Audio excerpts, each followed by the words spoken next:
Section 1. Hey guys, tonight we journey thousands of feet above sea level to a place where the air is thin, the clouds drift below your feet, and the stones themselves seem to breathe history. You're standing at the edge of Machu Picchu, just before sunrise, when the world hasn't quite remembered to be noisy yet. There's a hush here, a stillness older than empires. Below you, the mountains rise like frozen waves, and tucked between them, you notice green steps carved right into the cliffs. Terraces, gardens, lush and orderly, as if someone had taught the mountain how to grow vegetables in rows. And here's the kicker. None of this should be possible. The soil is shallow, the rains are unpredictable, the altitude? Brutal. Honestly, if you tried to farm here, you'd probably pass out before planting your first potato. And yet, the Inca did it. Not just small gardens, but vast systems of agriculture thriving at nearly 8,000 feet. They grew maize, quinoa, potatoes, the works. And to do that, they mastered the impossible. They learned to move water uphill. So, before you get comfortable, take a moment to like the video and subscribe, but only if you genuinely enjoy what I do here. And, while you're at it, drop your location and local time in the comments. I love seeing where and when you're tuning in from. Now dim the lights. Maybe turn on a fan for that soft background hum, and let's ease into tonight's journey together. You trudge slowly up a narrow path, not much wider than your shoulders. The stone beneath your feet is slick from morning mist, and the air smells faintly of wet grass and old smoke. Llamas blink lazily at you from the ledges, chewing whatever they've found in the cracks. You climb, step by step, until you reach a platform that overlooks the sacred valley. The sun crests the ridge like molten gold poured over jagged slate. And that's when you see it. The terraces. Dozens, maybe hundreds trails, wrap around the mountain in tight geometric rings. From a distance, they look like a green fingerprint spiraling down the slope. Up close, each one is a narrow plot, maybe 5 feet wide, bordered by meticulously cut stones stacked without mortar. These aren't random garden beds. They're deliberate, measured, beautiful in their efficiency, and they're all connected. You notice small, narrow channels snaking between them, some no thicker than your wrist, carved directly into the rock. You kneel by one. Water glides through it like liquid silk, barely making a sound. It curves with the mountain, follows the natural slope, and somehow, miraculously, it moves uphill. Or so it seems. Here's the science trick. It's not actually going uphill. It's following a precise gravitational gradient, so subtle and so expertly calculated that it looks like magic. Historians still argue whether Inca engineers used tools to measure slope angles or simply had an uncanny intuitive sense for terrain. Either way, the result is the same. Water delivered exactly where it's needed, when it's needed. And it wasn't just for show. These terraces were lifelines. Each one trapped moisture, slowed erosion, and stabilized the mountain. They turned unplantable cliffs into productive farmland. Think of them as giant eco-engineered steps, not just for plants to grow on, but for the earth to stay in place. You lean over and touch the edge of one terrace. The stone is cool, almost damp. It's not just a wall, it's a sponge. Between the layers of stone are sand, gravel, and soil. Rainwater trickles through, gets filtered, and slowly seeps downward. It's part garden bed, part drainage system, part water reservoir, and every level supports the one below. If you destroy the top, the whole thing collapses. If you care for it, the whole thing thrives. Which brings us to the wildest part. These terraces still work. Like, literally, in some regions of Peru, communities still use them. They've lasted centuries, not because they're indestructible, but because they were designed to be in sync with nature, not against it. And yet, no two terraces are exactly alike. Some face the morning sun, others the afternoon. Some are longer, wider, deeper. It's as if the Inca tailored each one to a specific crop, microclimate, or family. One fringe theory even suggests the placement mirrored constellations. Yes, star gardens. Historians still debate whether this was practical farming, symbolic alignment, or both. Probably both. The Inca weren't just engineers, they were cosmic landscapers. A breeze brushes your cheek as you stand, eyes tracking a hawk gliding over the valley. You squint up toward the mountain peak. Somewhere higher still, water waits, gathered, directed, stored, and ready to trickle down into this lush spiral of human invention. And it's hard to tell where nature ends and architecture begins. And that's exactly the point. At Machu Picchu, the water doesn't just flow. It whispers. It remembers. And now, it's time to follow it. Section 3. You rise, brushing the dust from your palms, and take another step uphill. The channel you've been following veers left, gently disappearing behind a rock face, but you notice another one joining from a higher terrace. Thinner, faster, a sparkle of movement like sunlight caught in a ribbon. Gravity, once again, plays the starring role here, but not like it does back home when your water pressure fails and you scream into the shower tiles. This is gravity with grace. Gravity is a guide, not of brute force. You pause and watch the way the water bends around corners with such ease. No splashing, no clumsy puddles. Each curve is calculated to keep momentum just right. Not too fast to erode the channel, not too slow to stagnate. Historians still argue whether Incan engineers used string-line levels, rudimentary plumb bobs, or simply eyeballed their slopes after years of mountain-born intuition. Either way, the results defy belief. In some places, these aqueducts extend for miles, crossing ravines, cliff faces, even stretches of barren rock, with barely a degree of error. You step onto one of the narrow canals, careful not to lose your balance. On one side, the water hums past your boots. On the other, a sheer drop into a mist-draped valley. You steady yourself and move forward, feeling like some sort of sleepy Indiana Jones who left his whip behind, but remember snacks. And then you reach it, the Inca Trail's hidden gem, a water bridge. Not a bridge over water, mind you, but a bridge of water. The aqueduct stretches across a natural gap, supported by interlocking stones shaped like puzzle pieces. Water flows across as if unaware it's suspended in mid-air. You kneel, place your hand under the tiny arch, and feel the cool shadow beneath the stream.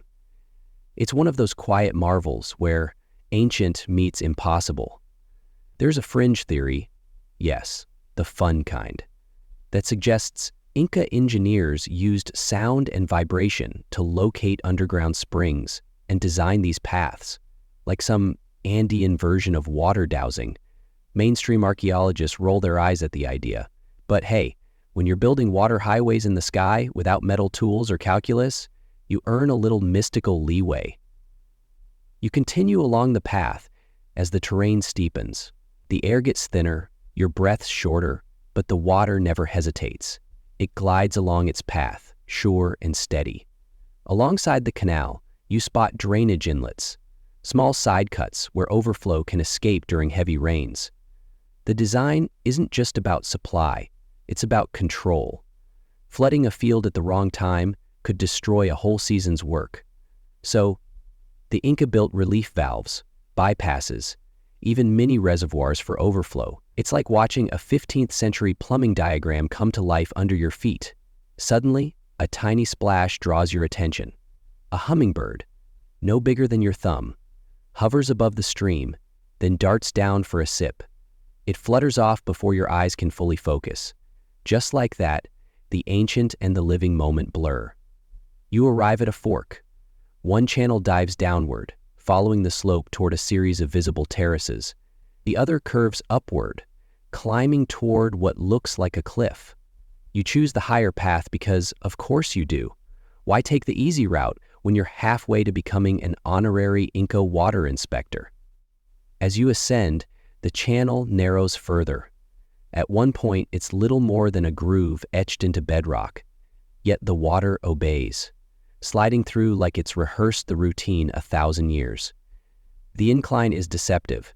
It feels steep, but when you measure it by eye, with all the precision of someone squinting through altitude haze, you see it's carefully restrained.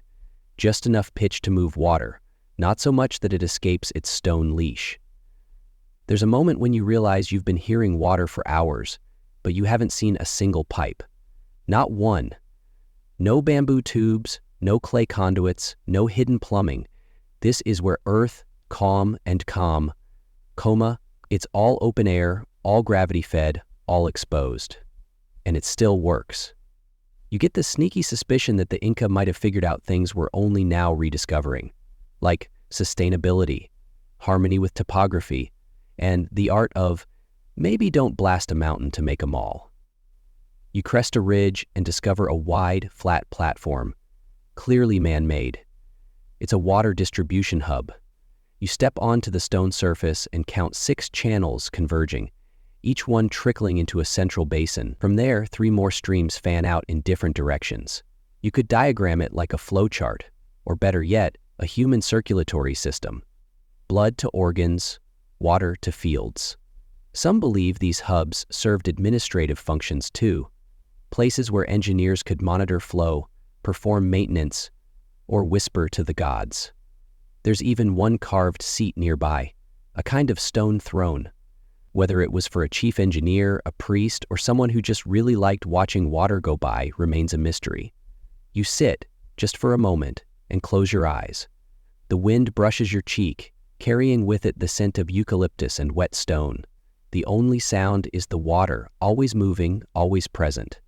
Like time, like memory.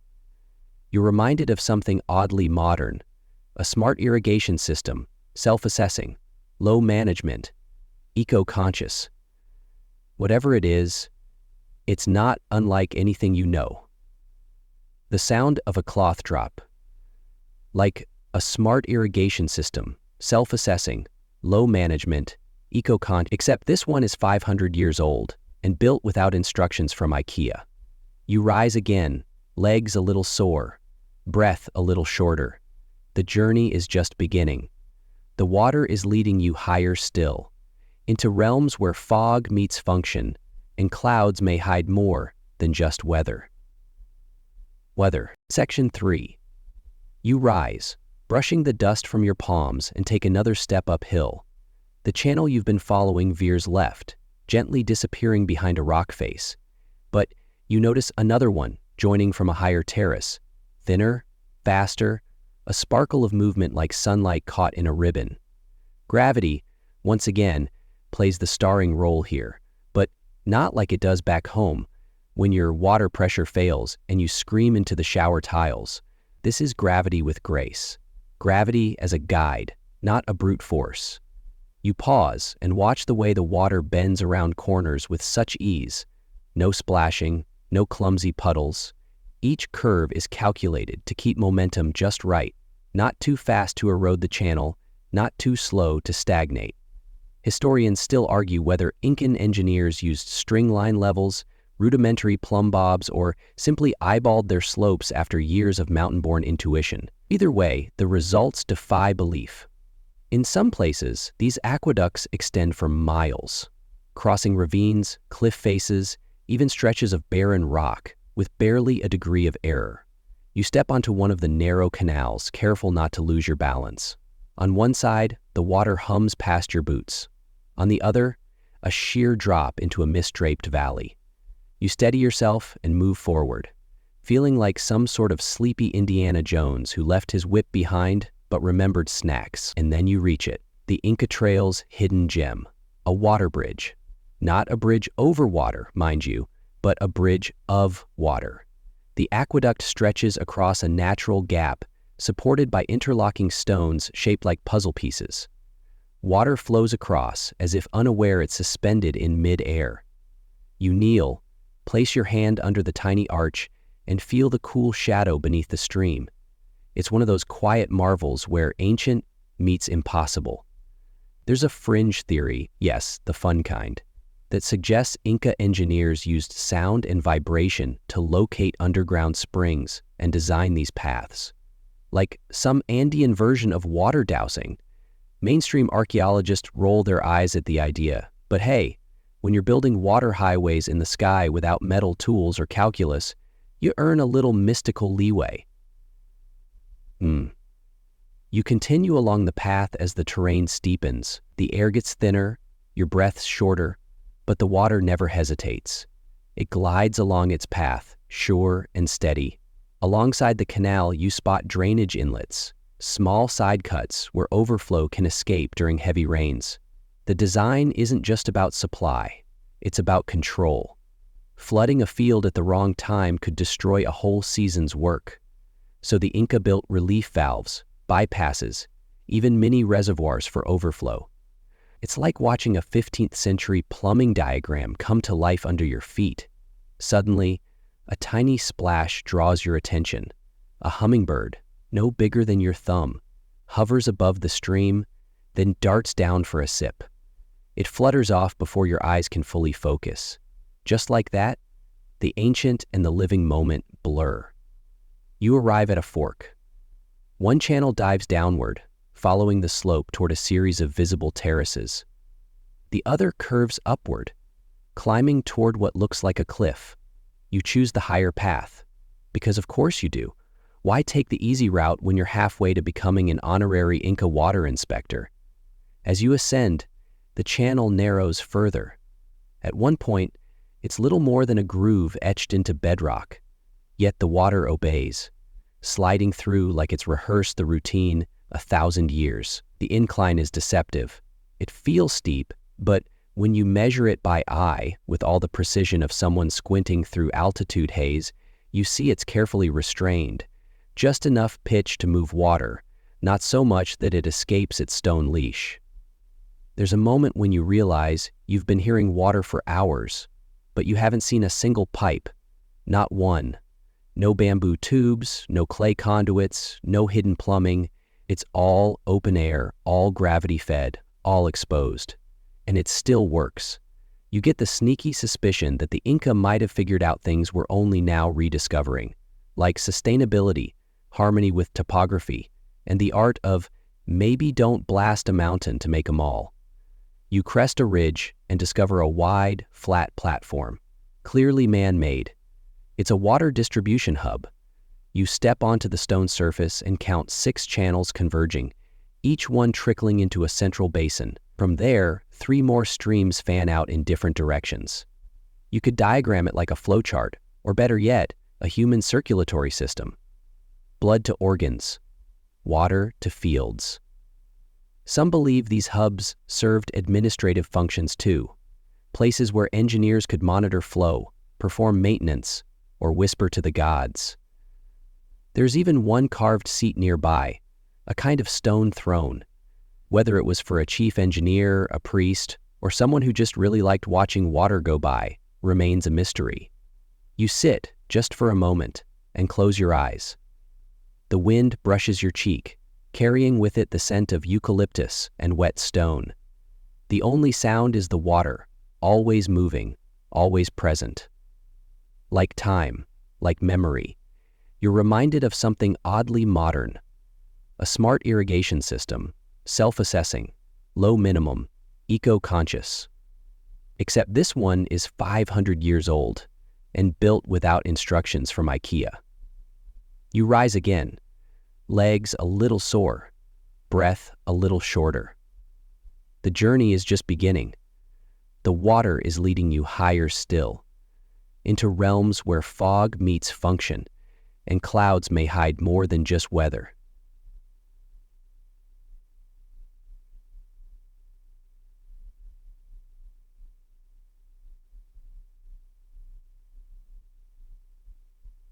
The journey is just beginning. The water is leading you higher still. Except this one is different. The turn every day and make it 100% better every day. This journey disrupts so much of your life. The turn every day and make it 100% better every day. This journey disrupts so much of your life. Section 4. Your calves are starting to protest, but the view makes up for it. The higher you climb, the more the terraces stretch out below you in a dizzying, hypnotic cascade. From up here, they look like green feathers draped down the mountain's back. So precise, so layered, you half expect some enormous Andean bird to flap and take flight. But no, these are gardens, or rather, masterpieces of landscape engineering masquerading as gardens. You step onto one of the terraces and immediately feel the change beneath your boots. The ground is springy, not like a trampoline, but like a sponge, damp and alive. You crouch, dig your fingers into the soil. It's dark, rich, layered with decomposed plant matter and volcanic minerals. It's the kind of soil that shouldn't exist this high, where the air is thin and the mountain is stingy. But the Inca? They built it. Each terrace is like a cake, not the fluffy kind, but a layer cake of dirt, sand, gravel, and rock. Rainwater hits the top and trickles down slowly, filtered and retained. The walls, built without mortar, breathe with the mountain. They expand in the heat, contract in the cold, and channel water downward without collapse. Even earthquakes are shrugged off. Just a little stone massage, really. Historians still argue whether this was learned over centuries of trial and error or passed down from some lost predecessor culture. Either way, the method worked. Still does. As you walk the length of one terrace, you notice subtle things. A dip in the middle, a slight lean to the outer edge, tiny weep holes carved at intervals. These aren't imperfections. They're pressure release points. They allow excess water to drain at just the right moment, preventing rot, erosion, and oversaturation. It's like every terrace has its own nervous system. The fringe crowd has a field day with these designs. Some claim the terraces were tuned to frequencies, resonating chambers for cosmic energy. Others believe they were used to grow sky crops that no longer exist. But whether you buy the mystical angle or not, the science holds. These terraces were resilient, adaptable, and brilliantly efficient. A small trail connects this terrace to the one below it. You hop down carefully, your foot landing on a weather-worn stone step carved into the inner wall. You imagine an Inca farmer doing the same 600 years ago, descending to check on potatoes, maybe cursing a llama that ate all the quinoa. Some things are timeless. You notice, too, that not all terraces are equal. Some are wider, some narrower. Living much farther away from potential suffering, you notice, too, that not all terraces are equal. Some are wider, some narrow, some face east, others south. Orientation matters. Microclimates shift dramatically at this altitude, and the Inca knew it.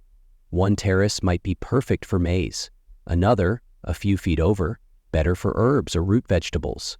Some scholars think they even used these variations to experiment to breed hardier crops. The terraces were not just farms. They were laboratories. You stop at a terrace with a flat stone embedded at its center. On it, a shallow groove snakes in a tight spiral. You trace it with your finger, puzzled. It doesn't seem functional, just decorative. Or maybe symbolic? Some believe these carvings were agricultural calendars.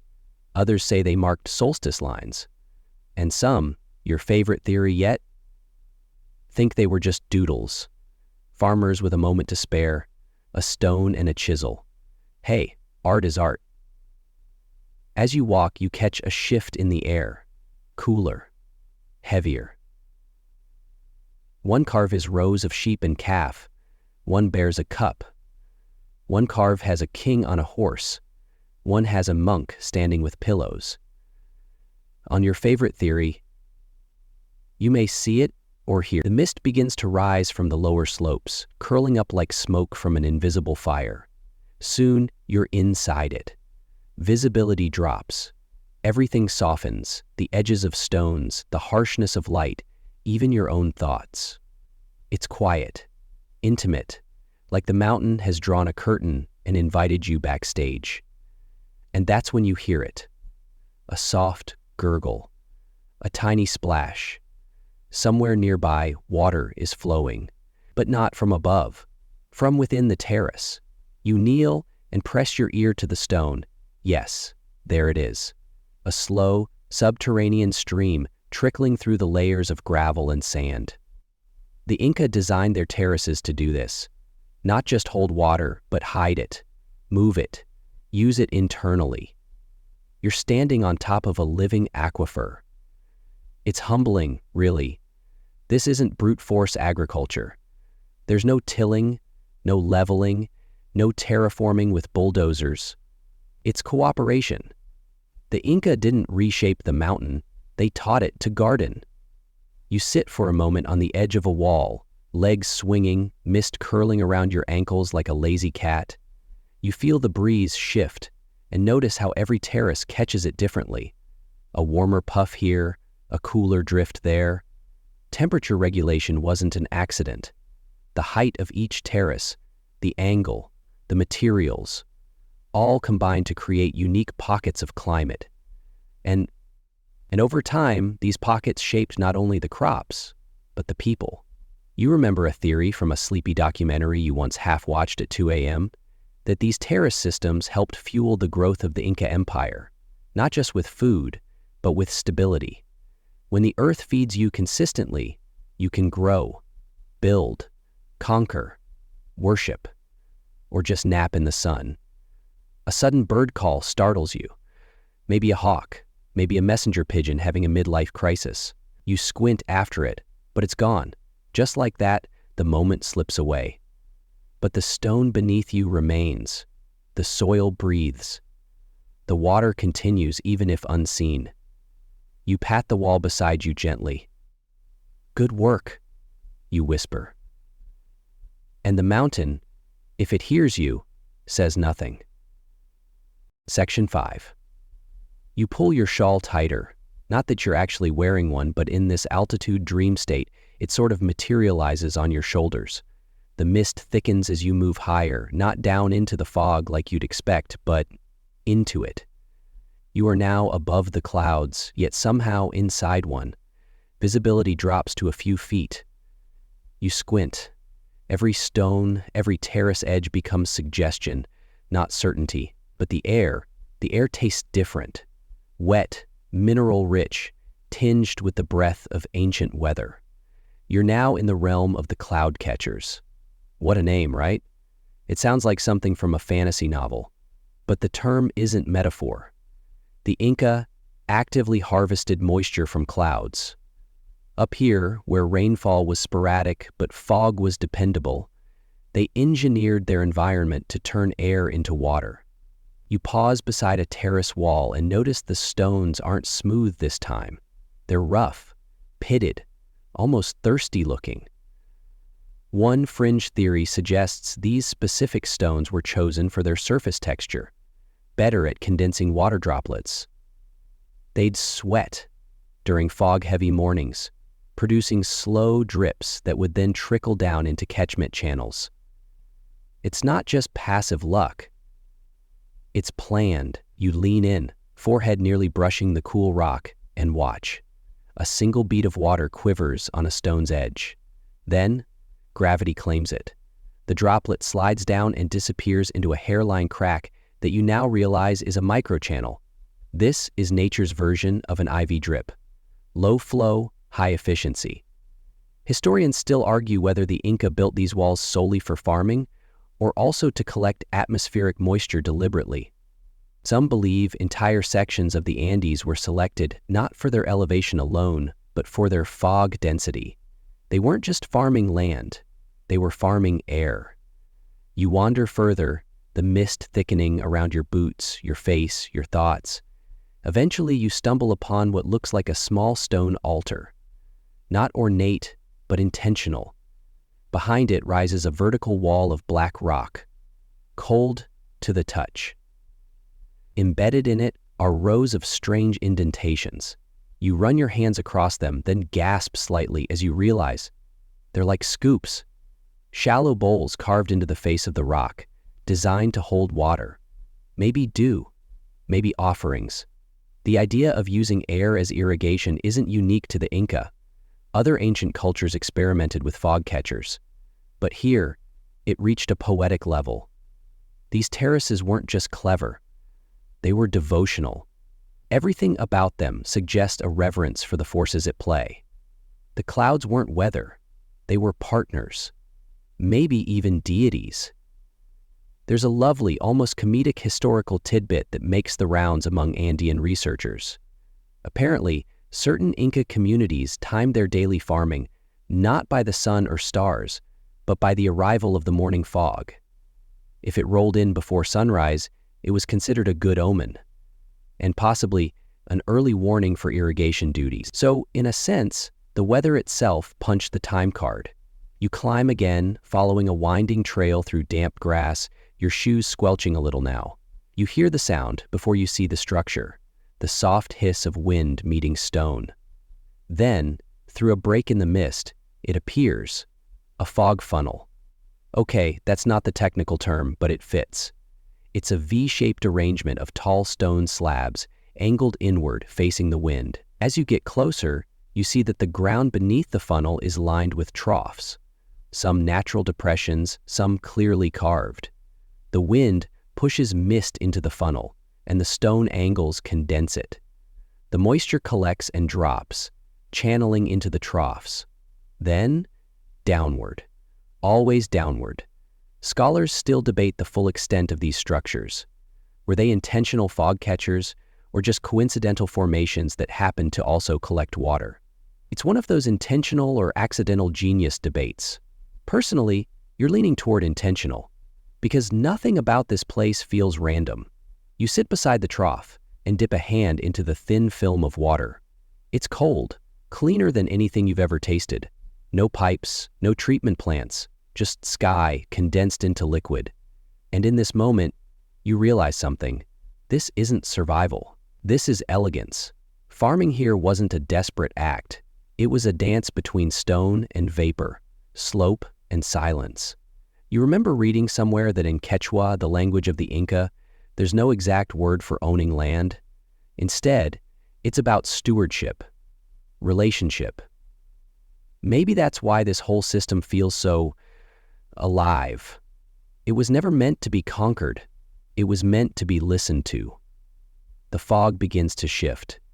A breeze pushes through, revealing a new set of terraces stretching up and over a ridge.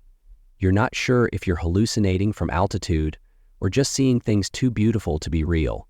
But there, hugging the ridge like a sleeping dragon, is another series of narrow terraces, each with its own subtle catchment system. You blink. Were they always there? Maybe. Or maybe they only appear to those who wander quietly, ask no questions, and leave no footprints. One last moment. A llama, very much alive, appears beside you. Its breath puffs into the mist like incense. It looks at you, chews thoughtfully, and walks on. You decide to do the same. Section 7. You begin your descent, careful not to slip on the damp stones. The path zigzags down the slope, always keeping company with the water, which now flows faster, gathering confidence. As you move lower, the landscape begins to shift again. Less mist, more open sky. You pass a few sun-warmed ledges where hardy wildflowers have taken root, splashes of yellow and purple that seem to wave you on, like tiny floral cheerleaders. In the middle of the path, there's a large legend that somehow seems to wave you on, like tiny floral cheerleader. And then you spot something unusual. A series of shallow stone basins arranged like stepping stones beside the channel. They look out of place at first, like someone just left a bunch of giant soup bowls lying around. But as you approach, you realize they're carved directly into the bedrock, smooth-edged and deliberate. Water flows gently in, fills the bowl, then spills out into the next one, and the next, and the next. These aren't decorative, they're instruments, possibly water clocks or maybe rudimentary measuring devices to observe flow and volume. Some mainstream scholars believe they were used to time planting cycles. When the basin filled at a specific rate, it meant the water table was high enough for sowing. Others argue they were spiritual, used in rituals to interpret omens based on how the water moved. Historians still argue whether these carved bowls were purely functional or deeply symbolic. You kneel beside the largest basin. The water within is perfectly still, almost mirror-like, until a breeze causes a ripple. It's mesmerizing. You half expect a ghostly face to appear, whispering secrets. No face shows up, thankfully. Just the sky, your own reflection, and a strange sense that someone once stood exactly where you are, watching the same ripple. You move on and find another curious feature, a set of parallel grooves carved into a flat stone. They angle slightly downward, and when you pour a handful of water into the top, it streams down each groove with eerie symmetry. It's like a xylophone for water. Some researchers call this a flow splitter. Others think it was used for ceremonial purification, where different channels represented different spiritual paths. There's even a theory that priests listened to the sound of water through these grooves, interpreting tones and rhythms like a prophecy. Fringe? Sure. But would you be surprised if water whispered things in a place like this? Your feet carry you down a staircase etched into the mountain's flank, each step uneven but solid. You reach a wider terrace where water converges again, feeding a small pond. This one's circular, about 6 feet across, and ringed with stone seats. It's peaceful, too peaceful to have been merely practical. You sit on one of the seats and listen, not just to the water, but to the silence between drops. There's something ceremonial about it, like this was a place to gather, to reflect, to wait for a sign. Maybe this was where the engineers met the priests, where agriculture and divination shook hands. One stirred the water, the other read it. A short walk later, you arrive at a ritual platform, a flat, sunlit space flanked by rectangular stones arranged like an open-air room. At the center lies another basin, smaller, shallower, with concentric carvings that spiral outward. The grooves are too fine to be practical. They serve no drainage function. So what are they?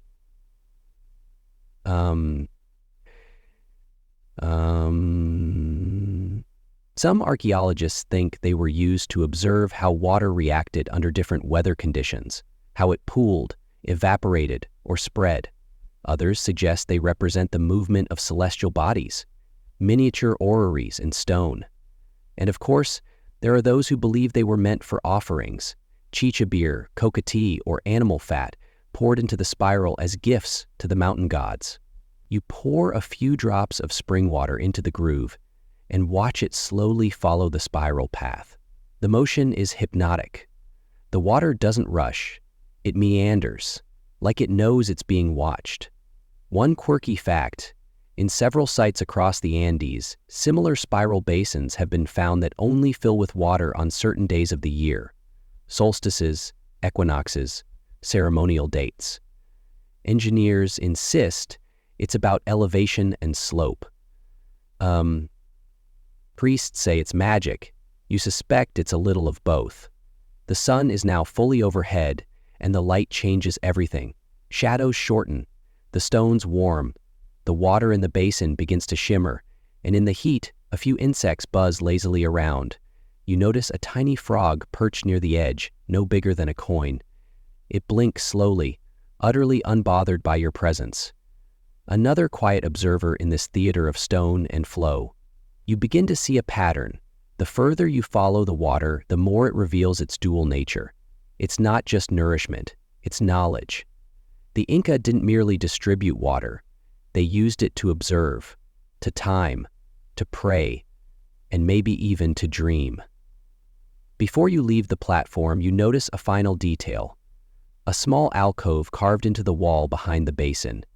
Inside rests a single rounded stone, polished smooth, no inscription, no ornamentation, just sitting there like it belongs. You don't touch it.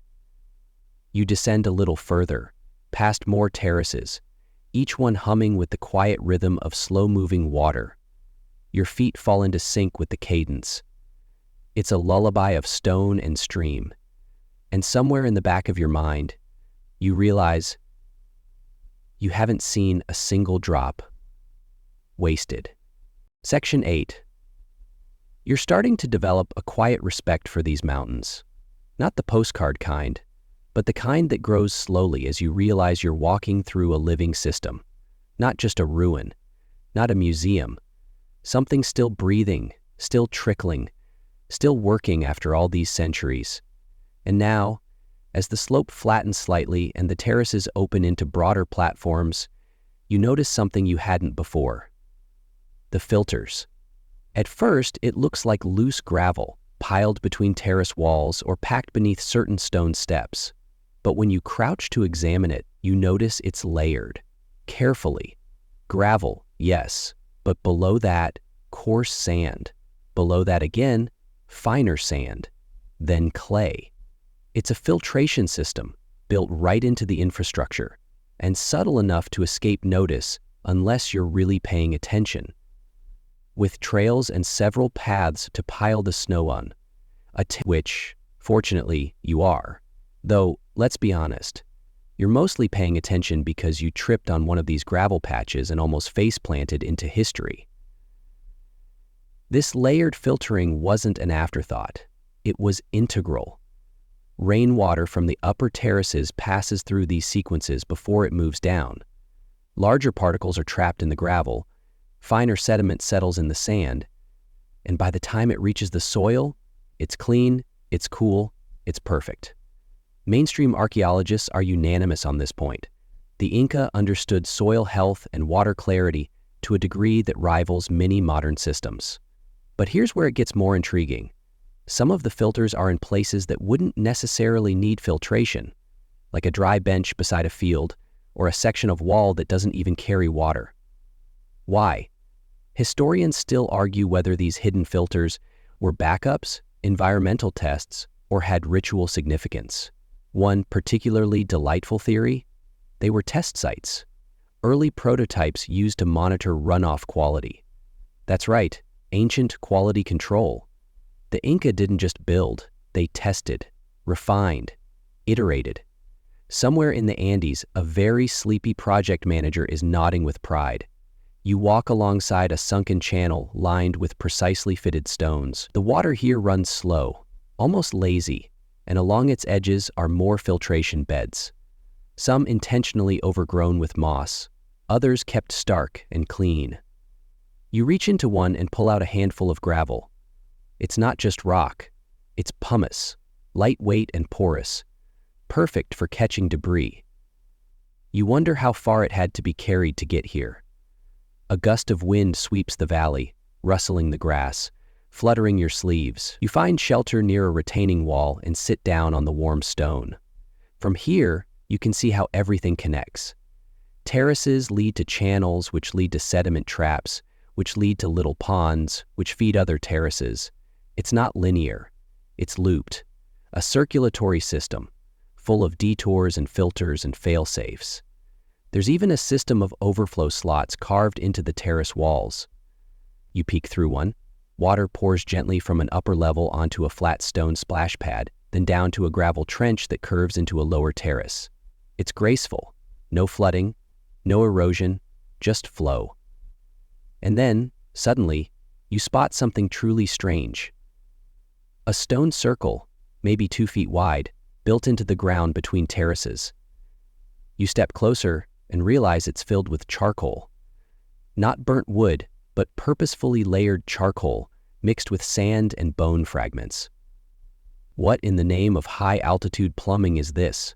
Turns out, some Incan engineers used biochar, a kind of primitive activated carbon, to filter not just sediment, but bacteria. It absorbs impurities and even enhances soil fertility. Modern farmers are just now rediscovering this. Meanwhile, the Inca were sprinkling carbon into their dirt like it was magic seasoning. And here's the kicker. Some of these filtration spots were never connected to agricultural channels. They seem to have been used solely to treat drinking water. Rain-fed, gravity-pulled, charcoal-filtered drinking water. 500 years before anyone said the word eco. You pause beside one such basin and cup your hands under the gentle flow. You sip. It's cold, earthy, clean. You don't know if it's placebo, but it tastes like clarity, the kind of water that makes your brain slow down and your shoulders drop. The sun starts to dip, casting longer shadows across the terraces. You can now see how the light interacts with the water. Reflections glint off certain channels, while others fall into shadow, cooling. Temperature affects flow rate, you realize. Some parts of this system were probably designed with sunlight in mind, using it to speed or slow movement. It's not just topography in stone, it's solar-responsive architecture. You notice, too, the sheer quiet. No pumps, no wires, no buzz. Just the whisper of water through moss-lined troughs and the soft plink as it hits the next basin. It's a lullaby of engineering. You reach a flat clearing and find something unexpected, a maintenance area. At least, that's what you're calling it. It's a terrace without crops, lined with stone seats and scattered with loose, uninstalled stones. A few have grooves halfway carved into them. Others bear faded markings, measuring lines perhaps, or tool tests. This was a workshop, a water workshop, where engineers trained, where repairs were made, where new filter ideas were probably argued about over handfuls of dried maize. You imagine two stonemasons bickering over whose cut would direct flow better, each pointing dramatically at a tiny trench. Fringe theorists have gone wild over these places, calling them alchemal laboratories or ritual portals.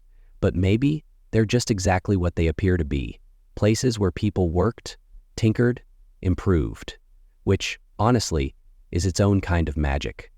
You take one last walk along the lowest terrace of this section.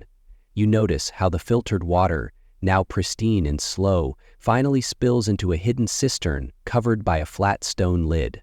This is the end of the line for now, the last checkpoint before the water begins its new journey into fields, fountains, or perhaps the hands of a thirsty traveler. Like you.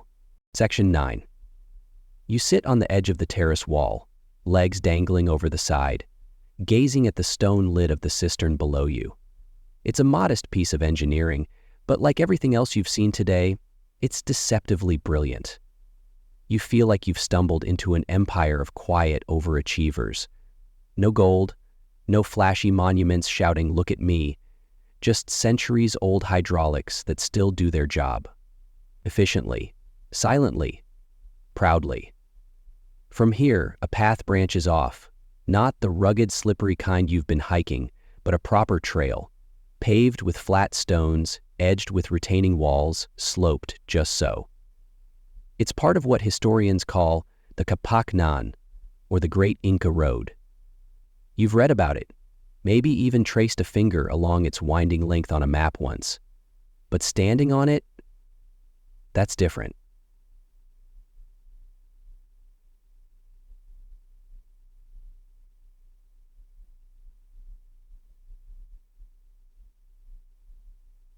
Strange, unfamiliar things often come about, but this was not the case with the Kapak. This proves to be a feat. Sloped is a pleasant thought, but more so a vision. That's what saved it from me.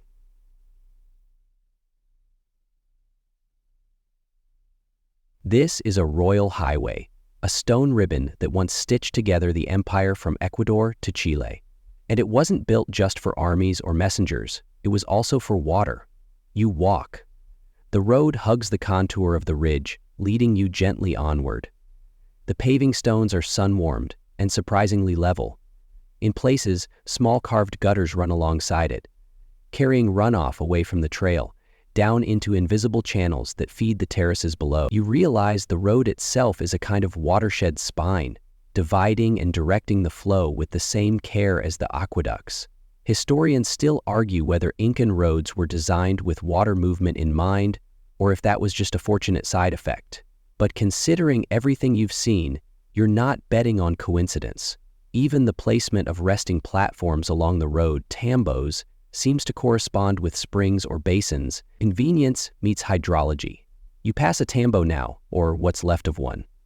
A flat stone courtyard, shaded by a few gnarled trees that definitely weren't planted by humans but seemed to have adopted the space anyway. There's a stone bench in the corner, and beside it, a shallow depression where water still pools. A traveler's fountain. You crouch and touch it. Cool, undeniably fresh, like a hidden welcome mat. It's here that the connection between water and empire clicks for you. This wasn't just agriculture, it was infrastructure. Planned, coordinated, maintained. Like plumbing for power. You're walking not just alongside an irrigation system, but a political one. The ability to grow crops in impossible places wasn't just a marvel, it was a statement. A flag planted in the clouds, declaring, "We can make life here." You remember a fact from a documentary you almost fell asleep to. The Inca didn't use currency in the traditional sense. Instead, their economy ran on labor tax called mita. Every citizen owed service to the empire, building roads, farming terraces, or yes, maintaining aqueducts. That means the system you're walking through wasn't just built by the people, it was the economy. You reach a narrow pass where the trail cuts between two steep hillsides. The left slope is dotted with more terraces. The right is wild, untouched. And in the middle, at your feet, is a crossover channel, a stone-lined trench that leaps from one hillside to the other via a small bridge of stone blocks. No railing, no sign, just confidence. Water pours across it, never spilling, never hesitating. You watch it flow from cultivated land into wild land, through a notch in the slope, and down into what looks like a ravine. Why? There are no terraces down there, no visible fields. Then it clicks. This is recharge flow. Not every drop of water was for crops. Some was returned to the earth, strategically, gently, to maintain the water table. The Inca understood aquifers long before anyone named them. They weren't just distributing water, they were balancing it. A fringe theory claims these cross-fed zones also marked territorial transitions, symbolic as well as hydrologic. The act of transferring water across zones was a kind of diplomatic gesture, ensuring shared resources, avoiding disputes. You're not sure how official that is, but you love the idea of water as both utility and peace treaty. You leave the road briefly to investigate a side path leading to what looks like a small settlement ruin. Just a few rooms, stone walls, and one large communal courtyard. And there, in the center, is a stepwell. That's the best word for it. A recessed basin, carved deep into the ground, with tiered steps leading down on all sides. It's dry now, but traces of water lines on the stone suggest it once brimmed seasonally. You step down, descending into its silence. The air shifts as you go. Cooler. Still. Sacred feeling, in that goosebumps on your neck sort of way. At the bottom, you find a smooth stone slab with a groove running through it. A drainage channel, sure, but also aligned perfectly with the solstice sunrise if fringe theorists are to be believed. Historians still argue whether it was purely practical or cosmically choreographed. You climb out, your boots scraping the steps, and sit at the edge to rest. The sun has shifted again, and golden light spills across the terrace edges, catching beads of water on their way down the slope. It looks like the mountain is weeping, but gently, purposefully, like it knows its tears have a destination. You sip from your flask, not because you're thirsty, but because everyone else, every rock, plant, frog, and shadow seems to be participating in this quiet ritual of water passing through. The Inca didn't conquer nature, they collaborated with it, persuaded it, designed in harmony with its rhythms. And somehow, even their roads participated. Section 11.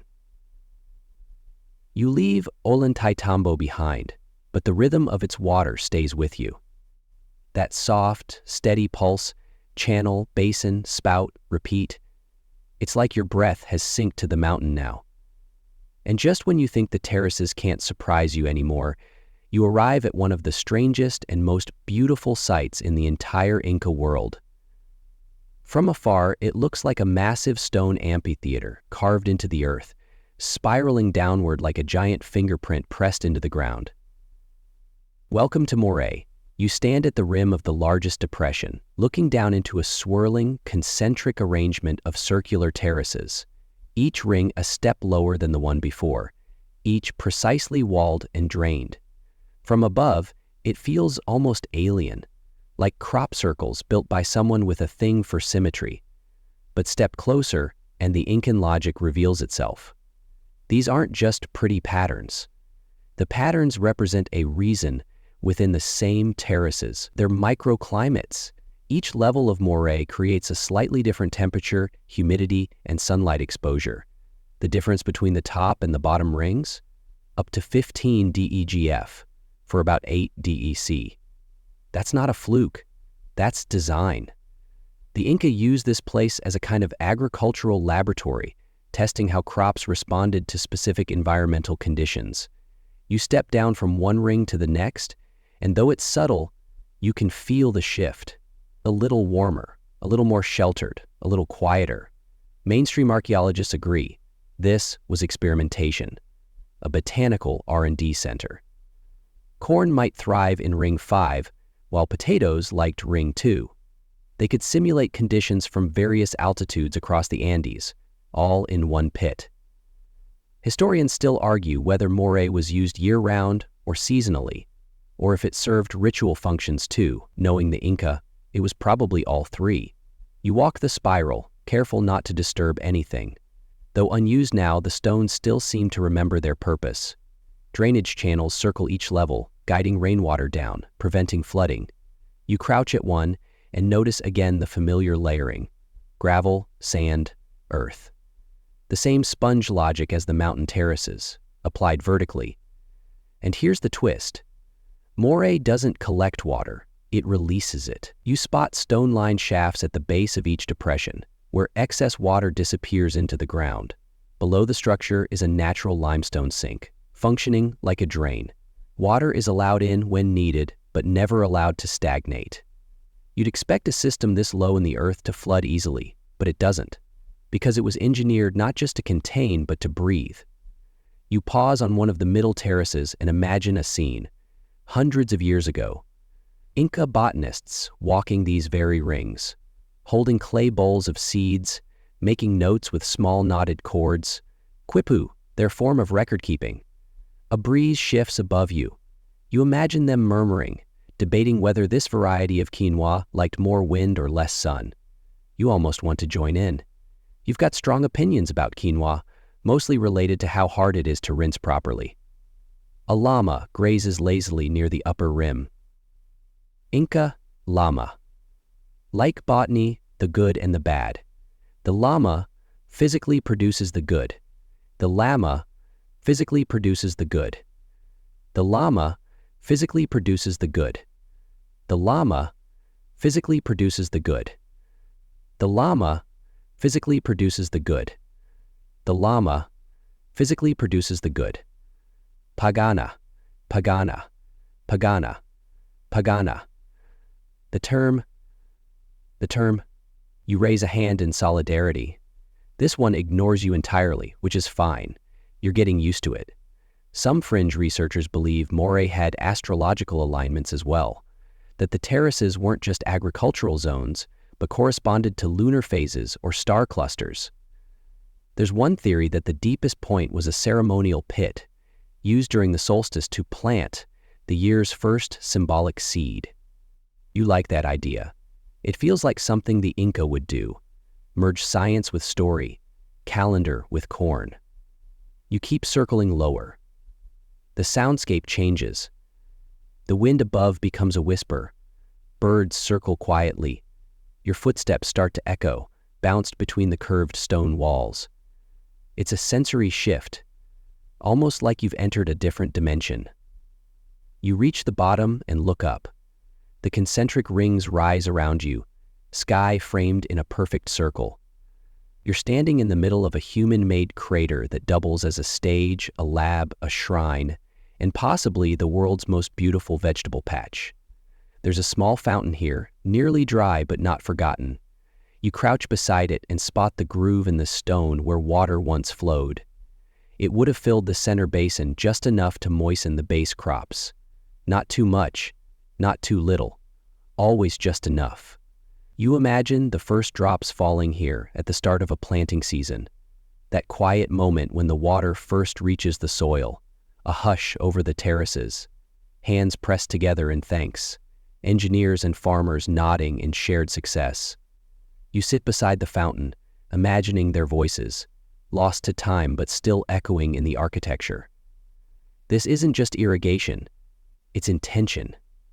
Moray shows that the Inca didn't just adapt to their environment, they curated it. They built spaces not just to survive in, but to explore and perfect. Each stone terrace, each basin, each groove, it's part of a question asked by farmers and emperors alike. How do we grow?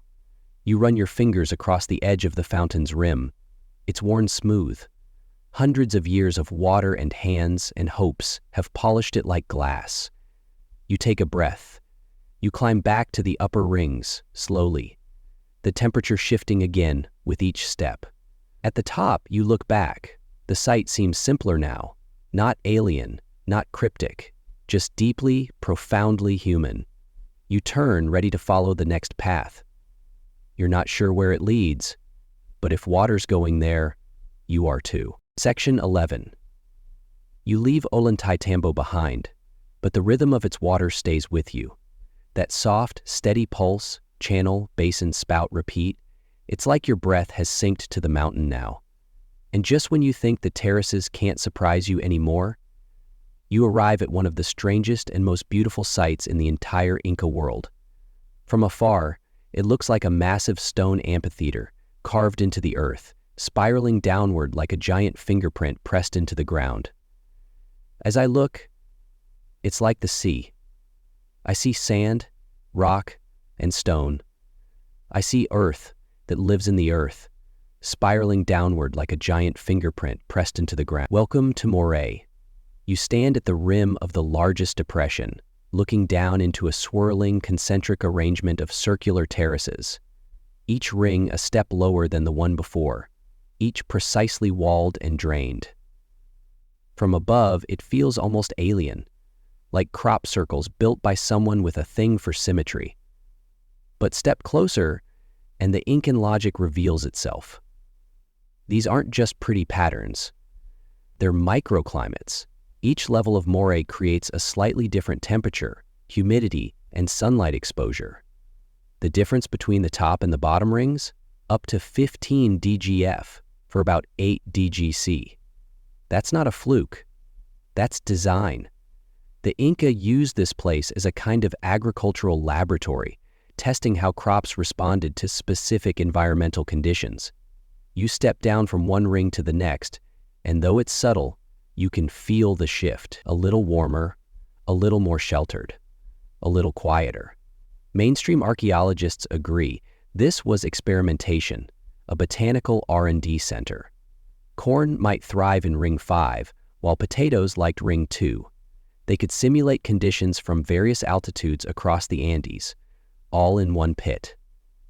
Historians still argue whether Moray was used year-round or seasonally, or if it served ritual functions too. Knowing the Inca, it was probably all three. You walk the spiral, careful not to disturb anything. Though unused now, the stones still seem to remember their purpose. Drainage channels circle each level, guiding rainwater down, preventing flooding. You crouch at one and notice, again, the familiar layering: gravel, sand, earth. The same sponge logic as the mountain terraces, applied vertically. And here's the twist. Moray doesn't collect water, it releases it. You spot stone-lined shafts at the base of each depression, where excess water disappears into the ground. Below the structure is a natural limestone sink, functioning like a drain. Water is allowed in when needed, but never allowed to stagnate. You'd expect a system this low in the earth to flood easily, but it doesn't, because it was engineered not just to contain, but to breathe. You pause on one of the middle terraces and imagine a scene. Hundreds of years ago, Inca botanists walking these very rings, holding clay bowls of seeds, making notes with small knotted chords. Quipu, their form of record-keeping. A breeze shifts above you. You imagine them murmuring, debating whether this variety of quinoa liked more wind or less sun. You almost want to join in. You've got strong opinions about quinoa, mostly related to how hard it is to rinse properly. A llama grazes lazily near the upper rim. You raise a hand in solidarity. This one ignores you entirely, which is fine, you're getting used to it. Some fringe researchers believe Moray had astrological alignments as well, that the terraces weren't just agricultural zones, but corresponded to lunar phases or star clusters. There's one theory that the deepest point was a ceremonial pit, used during the solstice to plant the year's first symbolic seed. You like that idea. It feels like something the Inca would do, merge science with story, calendar with corn. You keep circling lower. The soundscape changes. The wind above becomes a whisper. Birds circle quietly. Your footsteps start to echo, bounced between the curved stone walls. It's a sensory shift, almost like you've entered a different dimension. You reach the bottom and look up. The concentric rings rise around you, sky framed in a perfect circle. You're standing in the middle of a human-made crater that doubles as a stage, a lab, a shrine, and possibly the world's most beautiful vegetable patch. There's a small fountain here, nearly dry but not forgotten. You crouch beside it and spot the groove in the stone where water once flowed. It would have filled the center basin just enough to moisten the base crops. Not too much, not too little, always just enough. You imagine the first drops falling here at the start of a planting season, that quiet moment when the water first reaches the soil.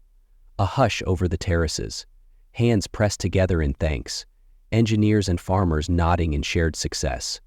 You sit beside the fountain, imagining their voices, lost to time but still echoing in the architecture. This isn't just irrigation, it's intention. Moray shows that the Inca didn't just adapt to their environment. They curated it.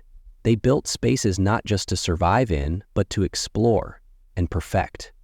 Each stone terrace, each basin, each groove, it's part of a question asked by farmers and emperors alike.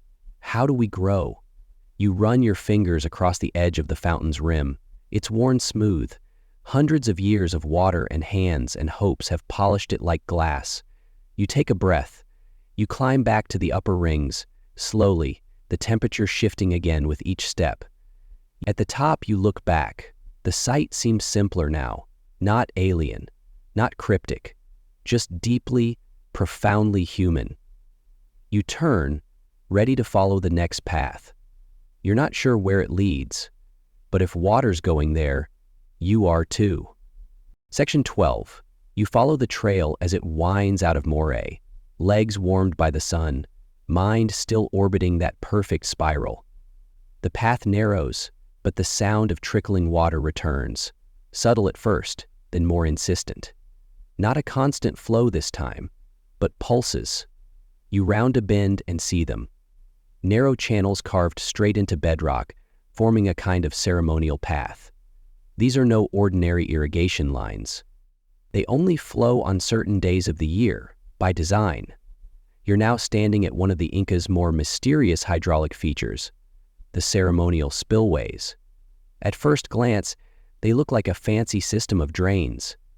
Stone flumes weaving through a plaza, crossing paths with sunken stones and platforms. But what sets these channels apart is their timing.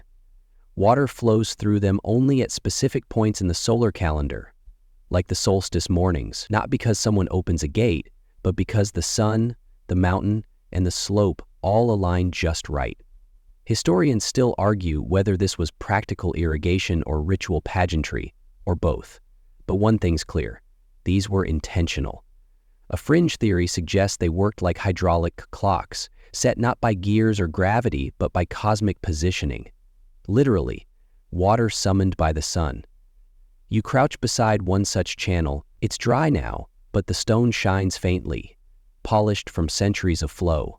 On either side are small nubs carved into the bedrock. Seats, maybe, or kneeling stones. You imagine a high priest perched here at dawn, eyes closed, waiting for the first trickle to arrive, like a whispered answer. A whisper, by the way, that required some intense coordination.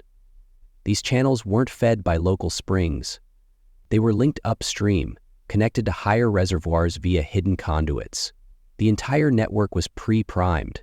All it needed was the sun to rise at the right angle, warming a specific slope, melting snowpack just enough to initiate the flow. You move onward and arrive at what looks like a large courtyard. At the center, a flat slab with a single thin groove cut across it, almost invisible until you pour water, and it suddenly vanishes into the line like a disappearing act. Follow it, and you'll find that it reconnects to a larger system below. This isn't just a drain, it's a ritual intersection. These slabs are sometimes called Chacana stones, after the Andean cross, a symbol of spiritual connection between the underworld, the earthly realm, and the heavens. Some believe water flowing across these intersections was meant to represent balance, linking the visible and the invisible. In essence, if being in balance can link the visible and the invisible, others think they marked calendar thresholds, places where time itself flowed like water. Either way, you're not just walking over plumbing, you're walking across meaning. One particularly fascinating case involves a site near Cusco where a ceremonial channel, carved along a temple wall, only produces water for 3 days a year, right around the June solstice. On those days, sunlight strikes a mirrored surface above the source, heats it, and starts a slow melt. The water travels through 300 meters of stone-cut channels and arrives at sunrise on the solstice morning, trickling across a ritual slab just as the first light touches it. You can't fake that with a hose and good intentions. You approach another platform, this one bearing a circular channel carved into a ring. At its center is a depression, as if meant to catch something, water perhaps, or offerings. The ring has 4 directional spouts branching off, aligned with cardinal points. When functioning, water would enter from the east, spiral inward, fill the center, then exit in equal streams. A hydraulic mandala. You walk around it slowly. From above, it looks like the sun. And maybe that's the point. There's a lovely oral tradition, passed down among some Quechua families, that says water has memory, not metaphorically, but literally. That water remembers where it has been, and flows not just from gravity, but from longing. It seeks the places it knows. That's why the ceremonial channels work. They're not forcing water, they're inviting it home. You pause beside a stone groove now blackened with age. It climbs a staircase, curving around a column and into a dark alcove. No longer functional, but the wear on the stone tells the story. The water once flowed up, or seemed to. It's a trick of slope and timing, but effective enough that ancient observers called it sacred movement. Even today, the idea of water climbing stairs gives modern engineers a bit of an existential pause. And now, a surprise. Music. Faint, fluttering. A reed flute, maybe. You're not hallucinating. There's a local shepherd passing nearby, playing a soft tune for no one in particular. The sound bounces off the stone, mingling with the faint rustle of wind and the imagined gurgle of ritual channels. It all begins to blur, the past and the present, function and form, faith and fluid. You climb to a small overlook, where the channels end in what looks like a basin, but not for collection, for disappearance. The water here flows to the edge and vanishes, sinking into a narrow crack. The final act. Gone. Historians suspect this water either feeds hidden reservoirs or rejoins the underground aquifers below. A return to the earth, symbolic and practical. You sit. Let the silence wrap around you. Imagine the moment 500 years ago. Priests in ceremonial dress, farmers kneeling nearby, the sun peeking over the mountain just as the first drop arrives. A gasp, a cheer, or maybe just quiet awe. Because in that moment, everything works. Sky, stone, slope, spirit, and all for a few sacred minutes of water. You smile, because somehow it's still flowing.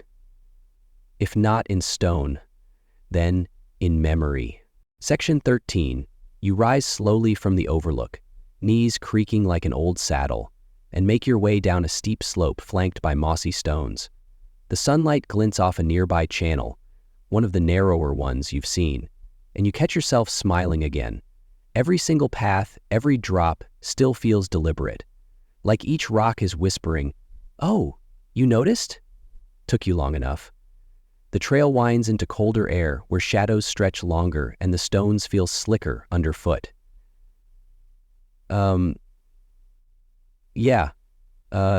reach a narrow ledge and pause, because here the stonework takes a new turn, more jagged, more interlocked, like puzzle pieces cut under pressure. You kneel and press your hand against one of the blocks. It's so tightly fit that not even a blade of grass has dared to grow between them. This is the Inca's freeze-tested stonework, a response to the Andes' most insidious challenge, temperature swings. Up here, water isn't just a gift, it's a risk. Warm by day, frozen solid by night. That freeze-thaw cycle can split mountains apart. And yet, the Inca built structures that endure. These blocks absorb stress like sponges. No mortar, no binding agents. Just angles and intuition. Historians still argue whether these stones were shaped by copper chisels or by pounding harder rocks against them. Some say they used sand and patience. Some argue they used sand and patience. Others suspect some lost knowledge of pre-Inca masonry passed down like kitchen secrets. But the outcome? A system of interlocking stones that swell and shrink with the seasons, without breaking. You walk the edge of a retaining wall, careful not to tumble into the terraces below. The wall curves slightly, not a flaw, but a feature. It bends just enough to relieve pressure when frost expands the soil. Think of it as a pressure valve made of granite. You pass a small inlet, a cold spring flowing gently from a notch in the rock, and see how it feeds into this wall, passing through internal crevices designed to route water safely without soaking the structure. Then you spot something delightful. A little stone weep hole, no larger than your thumb, built into the side of the terrace. Water trickles through it in a steady drip, landing on a flat rock below that's just angled enough to splash runoff into a small groove. And from there, it joins another channel. It's like each droplet is cast in a stage play, hitting their marks, delivering their lines on cue. You crouch by the weep hole, watching it do its quiet work. Some fringe theories suggest these little spouts were also used to measure moisture levels, early detection systems, for saturation. If water started appearing where it shouldn't, engineers knew to divert flow upstream. No gauges, just observation and stone. You move onward and pass a large boulder, blackened and split, not part of the terrace, but carefully incorporated into it. The stones around it were built to wrap around the natural form. Why? Probably because the boulder itself was too sacred to move, or too stubborn. So rather than fight it, the Inca adapted their design. And that's the key insight here. The genius wasn't just in building watertight channels or freeze-resistant walls. It was in the philosophy of working with nature, not against it. The Andean highlands don't apologize for their moods. One moment it's spring-like, the next you're in a snow globe. The Inca understood this, and instead of resisting, they choreographed it. You find yourself standing in front of what looks like an ordinary field wall until you notice a groove running through it, not beside it, through. The channel has been cut directly into the base stones, like the water was part of the original plan, not a retrofit. The wall rises and falls with the slope, but the water always stays level. You glance up and see a little stone basin perched above the wall, fed by a separate line. It's too high for crops, too isolated for washing. So, what was it? Some believe it was a freeze buffer, a place where cold water could pool during the night and absorb expansion damage, protecting the rest of the system. Like a pressure sink. Or maybe it was symbolic, a guardian basin where the water was blessed before continuing downhill. The Inca never wasted an opportunity to make things sacred and smart. The sun is starting to dip now, casting golden shadows across the terraces. The stones take on a warm hue, almost as if glowing from within. You sit on a ledge, legs dangling once again, and look down at the slope behind you. Hundreds of stones, each shaped, placed, and tested by frost, rain, and time, each still standing. You remember a line from a sleepy lecture you once half-watched.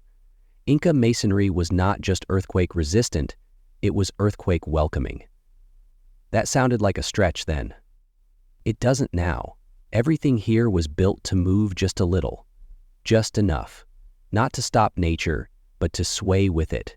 You lean back, resting your head against the warm stone. You imagine the first engineer who figured this out, who sat on this very slope and thought, what if the stones could breathe? A condor glides overhead, casting a fleeting shadow across the ledge. You squint up, then close your eyes, and beneath you, the mountain exhales. Water moves, the freeze retreats for the night, and the system, still working after half a millennium, prepares to do it all again tomorrow. The mirror can not just get broken. That's a thing I've thought about a few times recently, which is the freeze. Section 14. The condor disappears into the sun-drenched sky as you rise again, a little stiff, a little dusty, but more enchanted than ever. You follow a meandering path down into another basin of terraces, this one greener, softer. The lines blur here between cultivation and reverence, between engineering and ritual. You're entering a zone where water didn't just feed the land, it blessed it. The channel ahead splits in two, one line clearly meant for irrigation, feeding the terraces with methodical precision. But the other? It veers into a carved stairway and vanishes behind a stone wall. You follow it, curious. On the other side, a temple ruin, partially collapsed but still noble. At its heart is a platform altar, and beside it, a slender channel that delivers water to a small, polished basin. There's nothing practical about its position. No crops nearby, no animals to water. This flow wasn't about need. It was about belief. The Inca saw water as a messenger, a living thread that connected the human world to the Apus, the mountain spirits. To pour water in a temple wasn't just symbolic, it was communication. You crouch beside the basin and trace its rim. The stone is smooth, dark, flecked with mica that catches the light like frozen starlight. So, the stone is smooth, dark, flecked with mica that catches the light like frozen starlight. The water within is barely moving, more mirror than motion. Historians still argue whether these ceremonial basins were used for offerings, prophecy, or purification. Some suggest the water's flow, or even the sound it made, was read like scripture, the ripple of truth, the silence of yes. There's a fringe theory that temples like this doubled as hydraulic oracles, early forms of water divination, that if the stream bubbled or hesitated, it meant one thing. If it split, another. Whether or not that's true, you can't deny the atmosphere here. The stillness feels aware. You explore the area and find more of these subtle features. A narrow groove that circles a shrine, leading to a hidden drain beneath a stone slab. Offerings likely poured down it, carried away to rejoin the earth. Or maybe the water carried prayers downward, into aquifers, into myth.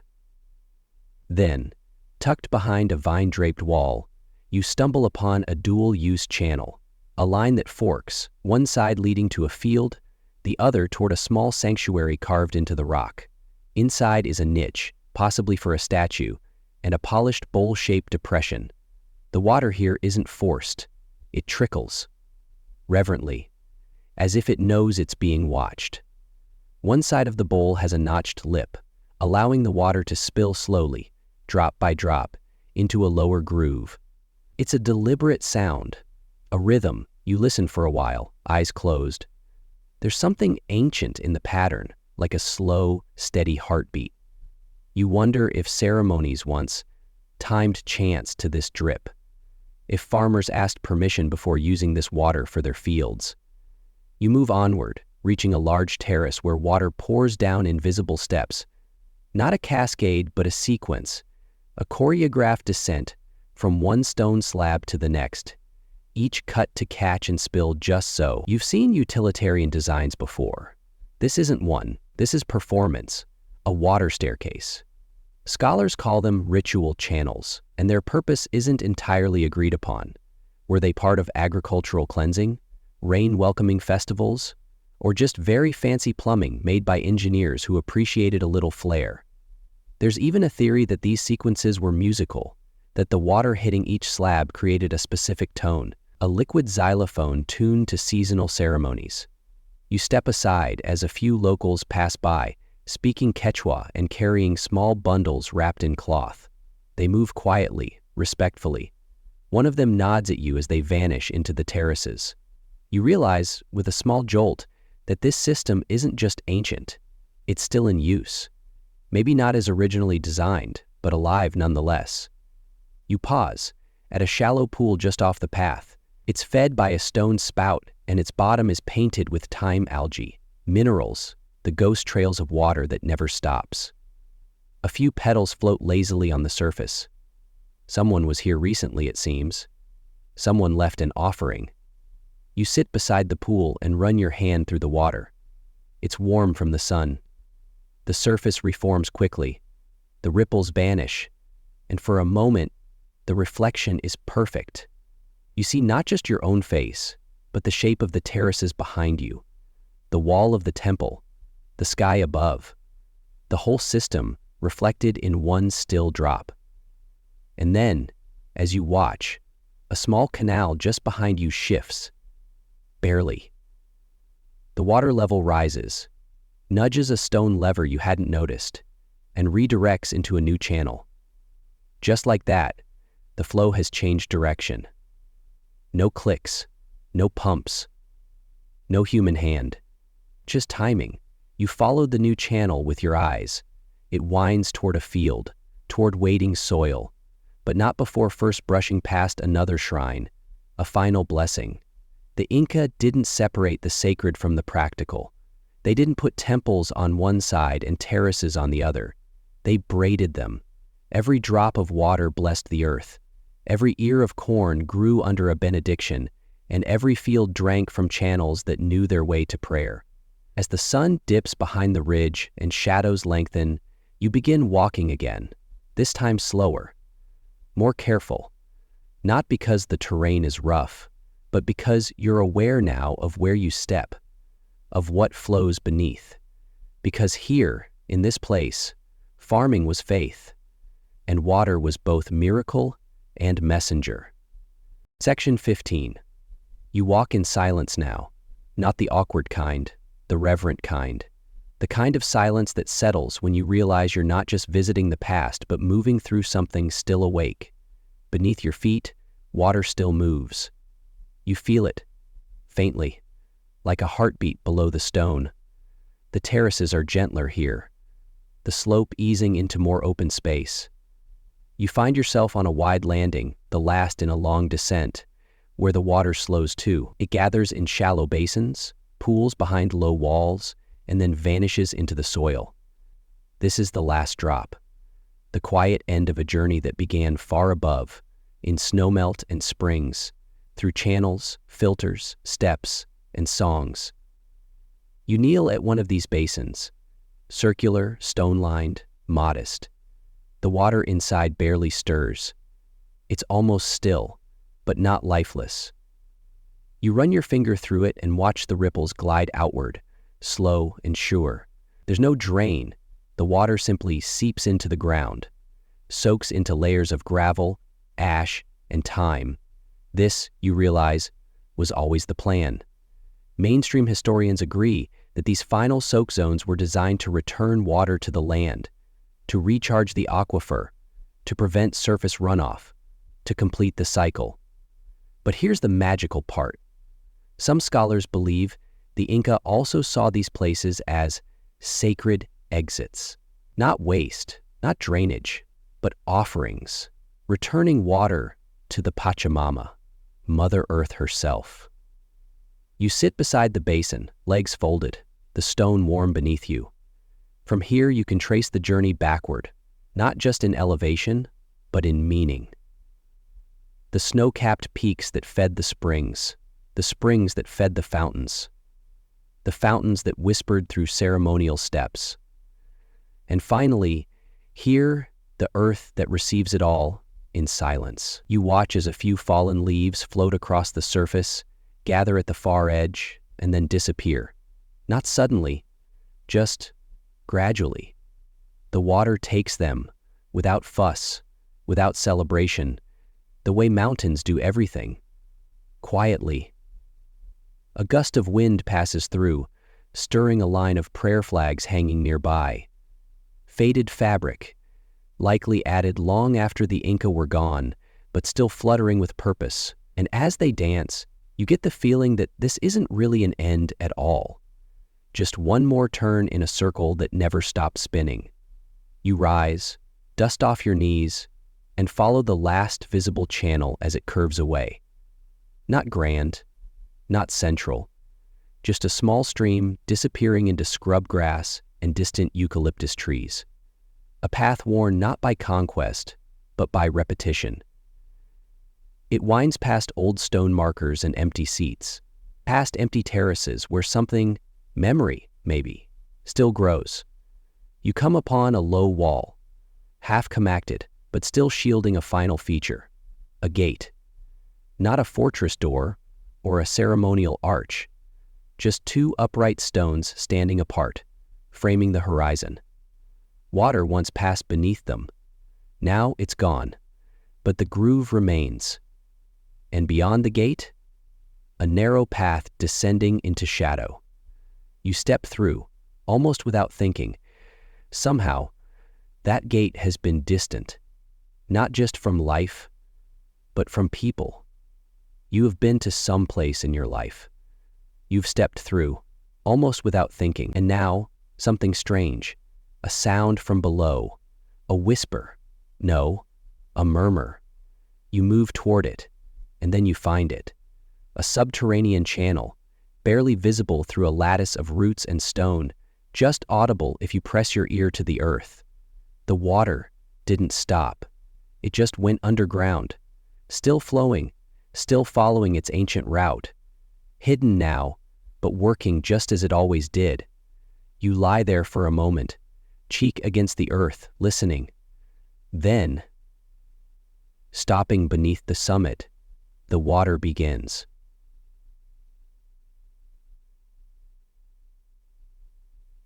It's not loud, but it's constant, reliable, timeless. This is the Inca's final trick, teaching water to vanish gracefully. No splash, no glory, just trust. Trust that it will emerge again when the time is right in the place it's needed. You sit up slowly, exhale, and look around. The terraces are gone. No fountains here, no steps, just land, wild and quiet, but underneath, still flowing. You take a final glance back at the path you've walked. Snowcaps to springs, stone to soil, sky to roots, a journey of water, of intention, of balance. And you feel, more than anything else, grateful. Grateful to the unknown engineers who carved stone with love. Grateful to the mountain that held the whole thing together. Grateful to the water for moving without needing to be seen. And as the wind softens and light fades, you rise, slowly, gently. No rush. The mountain will still be here tomorrow. The water, too.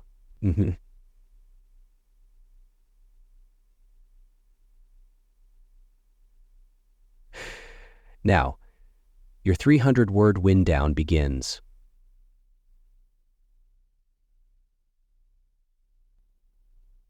Water spilling gently from basin to basin. A single drop falling in silence. You carry it with you. There's something deeply calming about systems that just work, quietly, patiently, without applause. The Inca didn't force nature to yield. They listened to it, asked politely, built in tune with it. And in doing so, they created something that outlasted even their empire. So as you lie back now, wherever you are, in your bed, your couch, or somewhere between dreams, let yourself settle into that rhythm. Slow, circular, trusting, like a stream flowing toward the roots of something greater. Let your breath match that slow, steady current. Let your thoughts sink, like silt, to the bottom of the basin. Let your body feel as though it, too, is part of some ancient design, meant to rest, to pause, to renew. You've walked with water tonight, across terraces, temples, and time.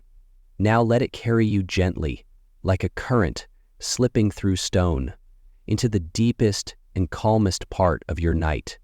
Sleep well, dream kindly, and remember, even in the dark, something quiet is still flowing. Sweet dreams.